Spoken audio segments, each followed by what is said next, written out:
Afghanistan Zimbabwe এবং Pakistan south আফ্রিকার খেলাও চলছে। আমরা পাকিস্তান সাউথ আফ্রিকার খেলাটা নিয়ে যদি কথা বলি, প্রথম দিনে সাউথ আফ্রিকা 316 রান করেছে কেপটাউন টেস্টে, 4টা উইকেট তারা হারিয়েছে। রায়ান রিকেলটন 176 রান করে নট আউট ছিলেন, টেম্বা বাউমা 106 রান করেছেন, এইডেন মার্কারাম 17, সালমান আলী আগা 18 ওভারে 55 রানে 2 উইকেট, মোহাম্মদ আব্বাস 16 ওভারে 51 রানে 1 উইকেট, খুররম শাহজাদ 15 ওভারে 69 রানে 1 উইকেট নিয়েছেন।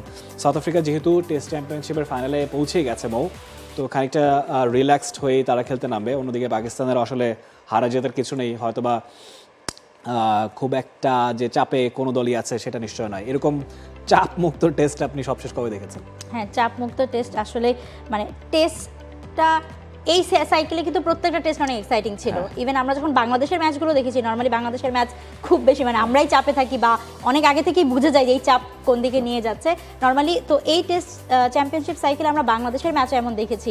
বসুন্ধরা টিস্যুতে ছাড়ের ছড়াছড়ি, বসুন্ধরা টিস্যু নিয়ে এলো নিশ্চিত ছাড়, যে মানে এক্সাইটিং এবং বাংলাদেশও জেতার সম্ভাবনা ওয়েস্ট ইন্ডিজের সঙ্গে বলেন, পাকিস্তানের সঙ্গে বলেন দারুণভাবে। সো এবং সাউথ আফ্রিকা, অস্ট্রেলিয়া, ইন্ডিয়া এইসব দলের যখন খেলা হয় তখন আপনি মানে প্রত্যেক মুহূর্তে 5 দিনের প্রতিটা মুহূর্তে আপনি মানে এক্সাইটমেন্ট অনুভব করতে আসলে বাধ্য।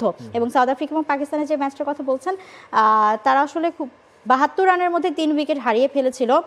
টস জিতে বোলিং নিয়েছে পাকিস্তান, তো তারা হয়তো বা কি খুশি ছিল কিনা যে ওকে আমরা হয়তো অল্প রানের মধ্যে তাদেরকে গুটিয়ে দিতে পারবো, কিন্তু অবশেষে রিকেলটন এবং বাভুমা দুটো সেঞ্চুরি করে আসলে তাদের সেই হাসি মুখ বন্ধ করে দিয়েছে।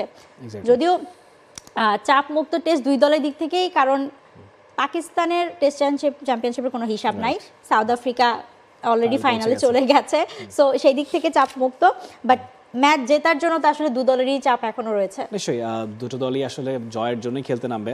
অন্যদিকে আফ্রিকাতেই জিম্বাবুয়েতে আফগানিস্তানের বিপক্ষে লড়াই চলছে, সেখানে অনেক লো স্কোরিং ম্যাচ হচ্ছে। এটাও সিডনির মতোই অনেকটা, যেহেতু আমরা আগের টেস্টে দেখেছিলাম দুটো দলই 500-600 রান প্লাস করেছে, এবারে বিপরীত ছিল একই মাঠে খেলা। তাও আবার তো আফগানিস্তানে প্রথম ইনিংসে 157 রানে তারা গুটিয়ে যায়, সেখানে হায়েস্ট রান আপনি দেখলে অবাক হবেন, রশিদ খান 25 রান করেছেন 20 বলে, রহমত শাহ কিংবা হাশমাতুল্লাহ শাহিদি যারা আগের টেস্টে ডাবল সেঞ্চুরিয়ান, তারা খুব একটা সাকসেসফুল হতে পারেনি। সিকান্দার রাজা 3টা উইকেট নিয়েছেন, নিউম্যান নিয়ামহরি 3 উইকেট নিয়েছিলেন, ব্লেসিং মুজারবানি 2 উইকেট নিয়েছিলেন। জবাবে খেলতে নেমে জিম্বাবুয়ে গুটে যায় 243 রানে, ক্রেগ এরভিন 75 রান করেন।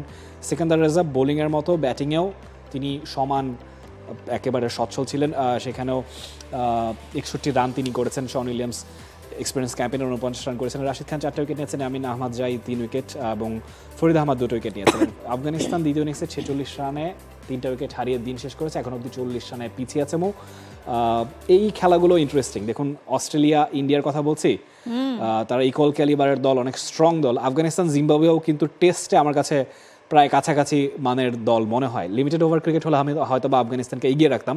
টেস্টে যেহেতু জিম্বাবুয়ের একটা ঐতিহ্য আছে, বহু বছর ধরে তারা টেস্ট খেলছে, টেস্ট ইয়াটাও স্ট্যাটাসও তারা অনেক আগে পেয়েছে। আফগানিস্তান যেহেতু এখনও তুলনামূলক নতুন দল, তবুও যদি আপনি ট্যালেন্ট বিচার করেন লড়াইটা বেশ ভালোই জমেছে বলতেই হবে। কারণ আমরা আগের টেস্টও যখন দেখেছি 586 রান করেছিল জিম্বাবুয়ে, 699 রান করেছিল আফগানিস্তান, এবং জিম্বাবুয়ের ইনিংসে 3টা সেঞ্চুরি, আফগানিস্তানের ইনিংসে 2টা ডাবল সেঞ্চুরি, 1টা সেঞ্চুরি, মানে এটা আসলে যোগ করে মানে আপনি আসলে ফল হিসাব করতে পারবেন যে কত রানের একটা টেস্ট ছিল। এবং সেই একই মাঠে দ্বিতীয় টেস্টে এসে এখন আসলে মানে অবস্থা তো খারাপ। বাংলাদেশ প্রিমিয়ার লিগ 2025, 7টি দলের জমজমাট লড়াইয়ে মাতবে পুরো দেশ। দেখতে চোখ রাখুন টি স্পোর্টস নেটওয়ার্কে।